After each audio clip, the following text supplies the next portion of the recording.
مفتاح صاحب آپ سے آغاز کروں گا.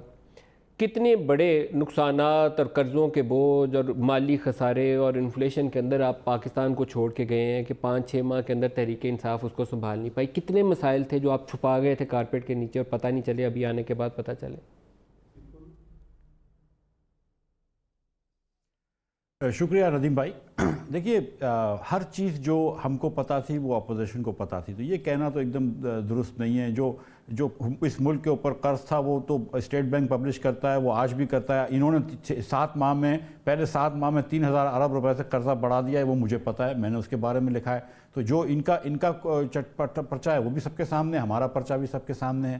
11,000 ارب روپے سے ہم نے قرض بڑھایا تھا, 14,000 سے لے کر ہم 25,000 پہ گئے تھے. پیپلز پارٹی 6 سے 14 لے کے آئی تھی, اور اس کے اندر اوبویسلی ڈیویلیوشن کا افیکٹ بھی تھا اور نیا قرض بھی لیے تھے.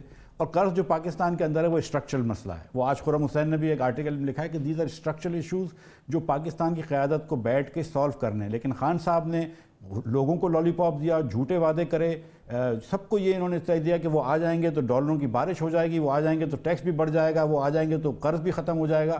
لیکن یہ چیزیں خان صاحب کے آنے سے ٹھیک نہیں ہوتی ہیں. انہوں نے جو امپریشن دیا ہوا تھا کہ میاں نواز شریف اور ان کے جو دوست ہیں وہ سب چوری کر کے لے جاتے ہیں, تو پھر تو 8 ماہ ہو گئے. اب تو چوری رک گئی تھی 8 ماہ سے, اب تک تو وہ پیسے بچ جانے چاہیے. یہ سب انہوں نے قوم سے جھوٹ بات کری ہے, قوم سے جھوٹے وعدے کرے ہیں.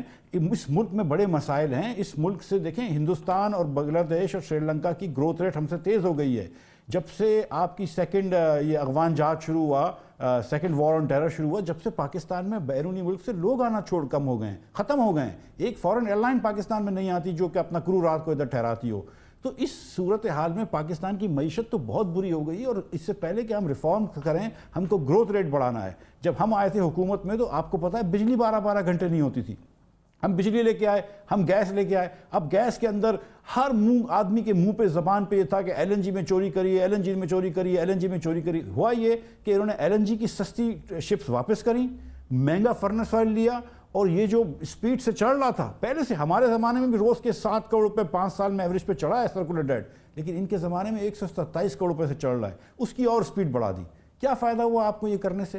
آپ یہ ساری جھوٹی باتیں کر رہے تھے ایل این جی کے بارے میں. تو اگر آپ کو یہ کرپشن کرنا ہے تو پہلے تو میں کہتا ہوں کہ ایک وائٹ پیپر لکھ دو, آپ ہم کو بتا دیں کہ مسلم لیگ نون نے کدھر کرپشن کری تھی, کیونکہ اللہ تعالیٰ ان کے منہ سے بلوا رہا ہے. دیکھیے سب یقین کر رہے تھے پی ٹی آئی کے سپورٹرز کہ کرپشن تھی لاہور میٹرو بس میں. اب پنجاب حکومت نے مان لیا کہ نہیں ہے, پنجاب حکومت نے مان لیا کہ لیپ ٹاپ میں نہیں ہے. تو پہلے تو یہ کرپشن کا ہوا ختم کریں, اس کے بعد بیٹھیں, سی سی آئی بلا کے بیٹھیں, دوسری جماعتوں کو لے کے بیٹھیں, اور پھر یہ اسٹرکچرل مسائل جو ہیں ملک کے وہ سالو کریں. ہم کو اپنا ڈیفنس فنڈ کرنا ہے, ہم کو ضروری چیزیں فنڈ کرنی ہیں.